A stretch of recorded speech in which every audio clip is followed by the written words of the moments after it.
حضرت عبداللہ ابن عمر رضی اللہ تعالیٰ عنہ بیمار ہو گئے، شدید علیل تھے، طبیعت مبارک میں کمزوری آ گئی، کچھ کھانے کو دل نہیں کرتا تھا، گھر والے بار بار کہتے کچھ کھا لیجئے کچھ کھا لیجئے، نہیں کھاتے تھے۔ بالآخر حضرت نافع آپ کے غلام تھے، ان سے کہنے لگے کہیں سے مچھلی مل جائے نا تھوڑی سی تو میں کھاؤں گا۔ تو کہتے ہیں میں سارے مدینے میں ڈھونڈتا رہا، مچھلی نہ ملی، اگلے دن بھی ڈھونڈی تو نہ ملی، تیسرے دن بھی ڈھونڈی تو نہ ملی، تو فرمانے لگے یار بس چھوٹی سی خواہش ہے، کوئی فرض نہیں ملتی تو رہنے دے۔ کہتے ہیں چوتھے دن مچھلی مل گئی، میں 1.5 دینار کی مچھلی لایا، لا کے حضرت عبداللہ ابن عمر رضی اللہ تعالیٰ عنہ کے سامنے جو مچھلی رکھی تو آپ نے لقمہ روٹی کا توڑا تھا، مچھلی کو لگانے لگے کہ دروازے پہ فقیر نے آ کے آواز دی کچھ کھانے کو دو۔ تو حضرت عبداللہ ابن عمر نے روک لیا اور ہنسے۔ کئی دفعہ دے ہم بھی دیتے ہیں پر ہمارا چہرہ دیکھنے والا ہوتا ہے، اتنے ہم غصے میں ہوتے ہیں، دے دیتے ہیں، لیکن جو چھلوٹیں ہوتی ہیں نا چہرے والی وہ گنی نہیں جاتی۔ ہنسے، فرمایا دیکھو میرا اللہ کتنا کریم ہے، وہ مجھے بچانا چاہتا ہے، اٹھا بار دیا جا کے۔ تو خادم اب حکم کا پابند تھا، وہ لیت اللہ تو کر نہیں سکتا تھا، وہ گیا اور جا کے دے آیا۔ فقیر جب سارے محلے سے آٹا اکٹھا کر لیتے ہیں تو پھر ایک جگہ جا کے بیچتے بھی ہیں۔ دے آیا، وہ 2 گلیاں آگے گزرا تو میں پیچھے دوڑا گیا، میں نے کہا سچ بتا کھانی ہے کہ بیچنی ہے؟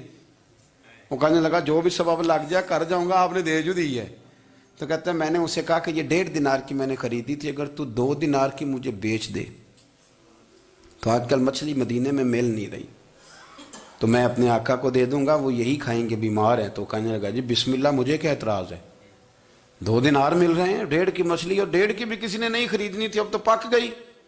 فرماتے میں نے 2 دینار اس کو تھمائے، وہ مچھلی اس سے خریدی اور خرید کر کے میں لا کے حضرت عبداللہ ابن عمر کے سامنے دوبارہ رکھی۔ تو فرمایا یہ کیسے آ گئی؟ میں نے کہا حضور 1.5 کی خریدی تھی اور پھر فقیر کو دے دی، اب اسی سے میں 2 دینار کی خرید کے لایا ہوں، آپ قبول فرمائیں۔ تو فرمانے لگے تم نے اچھا نہیں کیا، اب اس طرح کرو 2 دینار بھی اسے دے اور مچھلی بھی واپس دے آؤ۔ عرض کی حضور کیوں؟ فرمایا تم نے قرآن نہیں پڑھا؟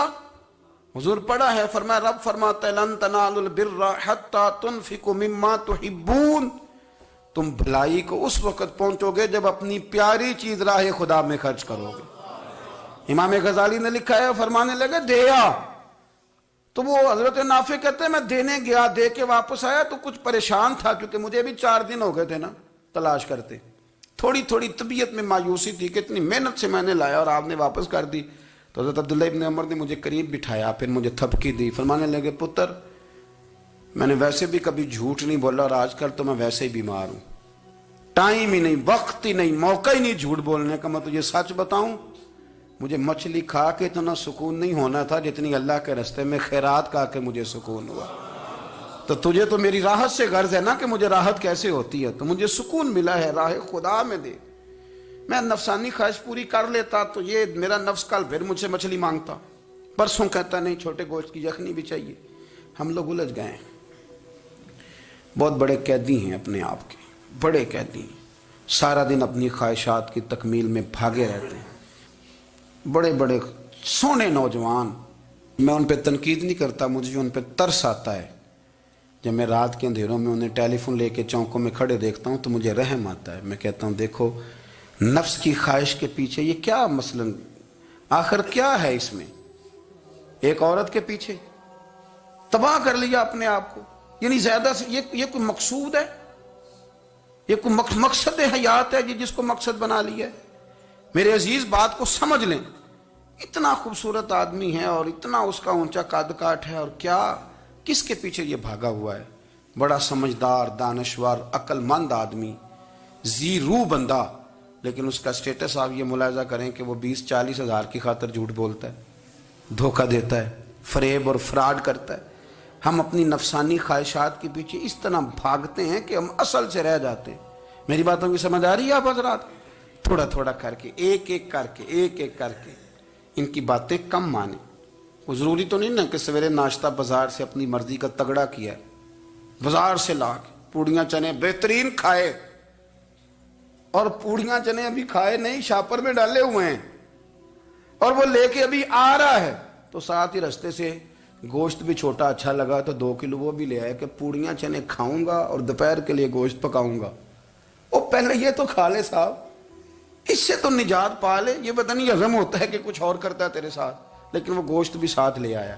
یعنی ٹیبل پہ, ناشتے کے ٹیبل پر بیٹھ کے فیصلہ ہو رہا ہوتا ہے کہ ہم نے کیا کھانا ہے, ہم نے کدھر جانا ہے. سنگیو یاد رکھو, باتوں کو سمجھو اور غور کرو.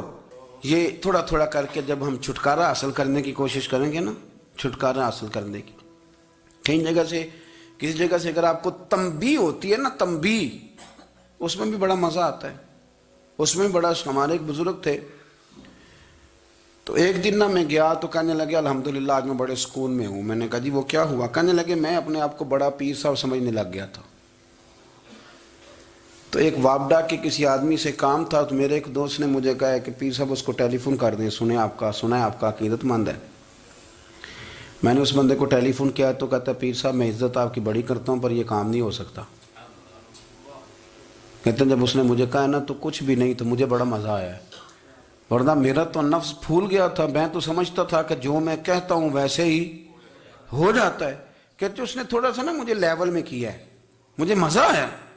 یہ لوگ نا اپنے اوپر بوجھ ڈالتے تھے, یہ تھوڑا تھوڑا پیچھے ہٹتے تھے, یہ سمجھتے تھے کہ اس طرح تو ہماری تکمیل رہ جائے گی.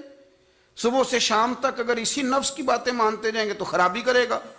دولت کا نشہ ہے بھائی, دولت کٹھی کرنے والا کسی جگہ سیر نہیں ہوتا.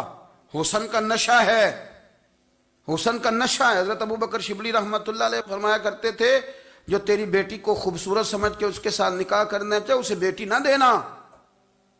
حضرت جی کیوں؟ فرمایا حسن تو تھوڑے دن کے بعد ختم ہو جائے گا, پھر وہ اس کی قدر نہیں کرے گا, وہ تو کہیں اور منہ مارتا پھرے گا. حضرت ابو بکر شبلی رحمۃ اللہ تعالی علیہ کی بیٹی خوبصورت تھی. ایک نوجوان کہنے لگا میرا نکاح کر دیں. آپ فرمانے لگے پتر تو 1 مہینے کے بعد آنا, کر دوں گا. بڑی موٹی تازی خوبصورت صاحبزادی. تو حضرت نے اسے دوائی کھلائی, اسے پخانے لگ گئے. جو پخانہ کرتی ایک مٹکے میں سنبھال دیتے. تھوڑا وقت گزرا تو وہ ہڈیوں کا پنجر بن گئی. مہینے بھر میں دست اتنے آئے کہ کمزور ہو گئی. تو ابو بکر شبلی 1 مہینے کے بعد نوجوان کو بلایا, فرمایا ادھر آ تیرا نکاح کروں. بچی دکھائی تو وہ کمزور بستر پہ پڑی. فرمایا شادی کر. کہنے لگا اس سے نہیں میں نے کرنی. فرمایا یہ وہی ہے؟ کہنے لگا جی نہیں. فرمایا تو کہتا تھا مجھے عشق ہے, کدھر گیا تیرا عشق؟ کہنے لگا حضرت صاحب آپ کیسی بات کر رہے ہیں. فرمایا ادھر آ. پھر وہ مٹکا جس میں گند رکھا تھا وہاں لے گئے. فرمانے لگے تیرا اس کے ساتھ عشق تھا, یہ ہے تیرا عشق. فرمایا اسے تو میں 4 دن روٹی کھلاؤں گا پھر تندرست ہو جائے گی, لیکن میں دیکھنا چاہتا تھا کہ تو میری بیٹی سے پیار کرتا ہے یا اس کے چہرے پہ آنے والی کچھ وقت کے لیے سرخی سے پیار کرتا ہے, اس لالی سے پیار کرتا ہے جو جوانی کے وقت بچوں اور بچیوں پہ آتی ہے. کس چیز کے دل دادا؟ یعنی کیا مطلب؟ نفس کی غلامی, سراسر غلامی. اور پلٹ پلٹ کے اور بڑے بڑے سیانے بندے چھوٹی سی خواہش کے لیے. بڑا سمجھدار آدمی, بڑا سیانا بندہ. میں ایک بڑے بزرگ عالم تھے, میں ایک دفعہ ملنے گیا تو پائے پکا رہے تھے, خود پائے پکا رہے تھے. تو وہ بڑے پیار کی بات ہوتی ہے نا جی. تو تامت باندھی ہوئی اور بڑی جناب خستہ حالی, اور وہ پائے پکا رہے ہیں. تو میں نے ان سے کہا, میں نے کہا حضرت جی پائے تو کسی اور نے بھی پکا لینے تھے, آپ بخاری لے کے بیٹھتے, چلو میری طرح کا کوئی بندہ آپ سے استفادہ بھی کر لیتا. اب پائے آپ لائیں گے, پھر پکائیں گے, پھر آپ کھائیں گے, تو یہ تو 24 گھنٹے آپ کسی کام میں گزر جائیں گے. تو یہ ایک چھوٹی سی خواہش کے لیے. میں کسی چیز کو حرام نہیں کہہ رہا, قرآن پاک کی جو آیت پڑھی ہے صرف اس کی تفسیر آپ کے سامنے عرض کر رہا ہوں.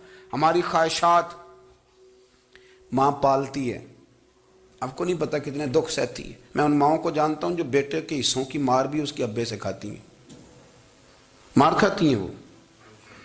ایک خاتون ایک کان سے سنتا نہیں, میرے پاس ایک دفعہ آئی, کہنے لگی 60 لگ گئی سی, کوئی دعا کر دیں یا کوئی وظیفہ پر. ڈاکٹر کہتے ہیں ٹھیک نہیں ہو سکتے. میں نے کہا باجی صحیح بتاؤ مسئلہ کیا ہے؟ کہنے نہیں کچھ بھی نہیں, مسئلہ کیا ہونا ہے, پتر غلط نکل آیا ہے, اس کا باپ روز مارتا ہے. آج میں آگے گئی ہوں تو اس نے ایک تھپڑ میرے کان پہ مار دیے, تو پردہ پھٹ گیا. مائیں مار کھاتی ہیں, لیکن وہ پتر جس کو بڑی محنت سے پالا ہے وہ جوان ہوتا ہے تو اماں سے کہتا ہے تجھے چھوڑ دینا ہے, پر جس لڑکی سے میرا ٹیلی فون پہ رابطہ ہے اسے نہیں میں نے چھوڑنا, وہ نہیں چھوڑ سکتی. ہر شے کچل جاتا ہے وہ. اماں کبھی لیٹ کے رات کو سوچتی ہے کہ یہ تو میری کل کمائی تھی, میں تو آج بھی اس کے حصے کے تھپڑ اپنی گالوں پہ برداشت کر رہی ہوں، تو یہ کدھر گیا؟ اردشیر نام کا بادشاہ تھا، حضرت محدث ابن الجوزی آج سے کچھ 700 سال پہلے لکھتے ہیں۔ اردشیر بادشاہ بڑا خوبصورت تھا، جوان تھا، بڑا عقل مند تھا۔ اس نے اس طرح کی قریب قریب کی ساری ریاستوں پہ قبضہ کر لیا۔ بڑا عقل مند زیرک تھا، قبضہ ہو گیا۔ ایک بادشاہ بڑا سخت تھا، اس کے ساتھ جب پنجہ آزمائی ہوئی تو اردشیر کہتا ہے اس پہ میرا قبضہ نہیں ہو رہا تھا، اور جب ہم نے ساری ریاستوں نے مل کے اس پر حملہ کیا تو ایک قلعے کے اندر قلعہ بند ہو گیا۔ اردشیر بڑا خوبصورت آدمی تھا، بڑا سمجھدار تھا، تو وہ بادشاہ قلعہ بند ہو گیا، اس نے کہا نکلنا ہی نہیں۔ اب وہ اندر بند ہے، یک بارگی حملہ کیا تو وہ بڑا بڑا قلعہ تھا اس میں بند ہو گیا۔ اس بادشاہ کی نا جس پر حملہ کیا، اس کی بیٹی اچانک ایک دن قلعے کی دیوار پہ چڑھی تو اردشیر کے حسن و جمال کو دیکھا تو عاشق ہو گئی، اور اپنے ہی باپ کے خلاف اسے کہنے لگی کہ اگر تو میرے ساتھ شادی کا وعدہ کرے نا تو میں تجھے رستہ بتاتی ہوں حملہ کرنے کا۔ اس نے کہا میرا وعدہ رہا، تو رستہ بتا۔ اس نے رستہ بتایا اس لڑکی نے، اور بادشاہ نے حملہ کیا تو اس کا باپ قتل کیا، اس علاقے پہ قبضہ کیا شادی کے وعدے پر۔ ہاں ہاں، نفسانی خواہش بندے کو اندھا کر دیتی، نہیں سمجھ آتی اس کو میں کدھر جانا ہے، اندھا کر دیتی۔ حملہ کیا، اور جب اس لڑکی کو لے کے آیا نا اپنے محل میں، تو پہلے دن شادی کی پہلی رات تھی، تو بستر بچھایا کنیز نے، تو وہ کبھی کروٹ ادھر بدلتی کبھی ادھر بدلتی، تو بادشاہ کہنے لگا کیا ہے؟ کہنے لگی بستر میں کچھ ہے، مجھے تکلیف دے رہی۔ اس نے چراغ جلائے اور جب بستر اٹھایا تو ایک اتنا سا دھاگا نکلا۔ دھاگے سے عموماً تکلیف نہیں ہوتی، تو اس نے کہا تو اتنی نرم و نازک ہے کہ دھاگا؟ کہنے لگی میرا باپ نا میرے ساتھ اتنا پیار کرتا تھا کہ روز میرا بستر بھی خود بچھاتا تھا، اور اس نے آلہ رکھا ہوا تھا، وہ ناپتا تھا کہ کوئی پایا اونچا نیچا تو نہیں، میری بیٹی کا بیلنس سوتے وقت خراب نہ ہو جائے، اور میرے لیے گوشت اور کپڑے بھی خود پسند کر کے لاتا تھا، کھانے پینے کا خود خیال کرتا تھا۔ اردشیر کہنے لگا اچھا وہ اتنا پیار کرتا تھا، اور پھر تو نے اس کے ساتھ کیا کیا؟ کہنے لگا بلاؤ کنیزوں کو۔ کنیزوں کو بلایا، فرمایا اس کو اٹھاؤ اور جلاد کے پاس لے جاؤ، اسے کہو کہ اس کے بال ایک گھوڑے کے ساتھ باندھے، پیر دوسرے گھوڑے کے ساتھ باندھے، اور ایک گھوڑا ادھر بھگا دے کدھر بھگا دے۔ یہ جس کے باپ نے اتنا پیار کیا، یہ نفس کی اتنی غلام ہے کہ اس کی وفادار نہیں رہی تو میری وفادار کیسے بنے گی؟ جس نے اتنے نازوں سے پالا کہ دھاگا اسے برداشت نہیں۔ او یارو، یاد رکھو، اگر نفس کی غلامی کرو اور بڑے بڑے وفاداروں کو چھوڑ کے غلامی کرو تو پھر کہو وفادار مل جائیں، کوئی بول وا لڑا نہ بول بیٹھی ہوں دے خسم ناراض بڑ بولیاں دے، کان سر کھائے تے بل بل ٹھنڈ پائے، بڑے فرق نہیں سجنا بولیاں دے، جڑیاں خسماں دی وچ رضا وسن، بھاگ جاگ جاندے انہاں گولیاں دے، آپ ادلیاں نو سردار پین تکے تے شرما والیاں نو چوٹے ڈولیاں دے۔ اپنے نفس کے پیچھے چلو گے تو یہ تباہی ہے۔ جب ہم نے کسی سے وفا نہیں کی تو یہ کیا امید ہوئی کہ دنیا ہم سے وفا کرے گی؟ اللہ رسول کی مرضی کے مطابق اصول پسند زندگی بنائیں، ایک ایک کر کے اپنی خواہشات سے پیچھے ہٹیں، تھوڑے پہ گزارا کرنا سیکھیں، اپنے نفس کو سمجھائیں۔ ضروری نہیں کہ روٹی ہر وقت مزے کے لیے کھائی جائے، کبھی کمر سیدھی کرنے کے لیے خشک روٹی بھی کھا کے دیکھو، کبھی سادہ کھانا اس پہ بھی اکتفا کرو، کبھی تھوڑا کھر کے اچھے طریقے سے سادے کمرے میں بھی اللہ کو یاد کر کے دیکھو۔ نفس کے پیچھے نہ بھاگیے گا، تباہی کرے گا۔ رب کریم سمجھنے کی توفیق رفیق عطا کرے۔